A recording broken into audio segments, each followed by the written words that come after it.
खरंच ना जीवाची पर्वा न करता काम करणारी मंडळी असतात ही. म्हणजे याच्यात एक सिक्वेन्स आहे जिथे ते एक पाण्याचा फोर्स असतो आणि मला तो नीट करायचा असतो. आणि शिवराजने जो आत्ता आठवलं म्हणून सांगतो, पहिल्यांदा सांगतो ही गोष्ट, म्हणजे किती ॲक्सिडेंट असे होऊ शकतात पण ते ते लोकांसाठी किती तत्पर असतात. तो पाय फुटलेला असतो आणि ते होत नाही आणि मारुती कदम माझं कॅरेक्टर येतं आणि तो सेट करतो. त्याचा शूटिंगच्याला प्रचंड फोर्स होता. मला अंदाज नव्हता काय होणार आहे आणि मला ते करायचं होतं. तर तो ना माझ्या ना इथे लागला फोर्स असा, बापरे. बर. आणि माझा डोळा असा झाला होता. बापरे बापरे. तर मला कळे ना काय झालं हे. आणि आम्ही आणखीन एक केला. तर मला मला तो फटकन बसला असता तर कदाचित डोळा पण गेला असता कदाचित, एवढा फोर्स होता तो.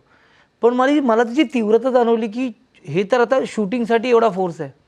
ॲक्च्युली जेव्हा प्रॉब्लेम होत असेल तेव्हा ही मंडळी तेव्हा तिथल्या तिथे काय डोकं लावत असेल किंवा तिथल्या तिथे कसं करत असेल, बापरे. ते प्रचंड म्हणजे म्हणजे जीव म्हणजे तसं डेंजरस असतं काम, पण ते करतात का? कारण त्यांचं ते तुझं म्हटल्याप्रमाणे प्रामाणिकपणे नित्य नियमाप्रमाणे समाजासाठी आपल्याला दिलेलं काम आहे.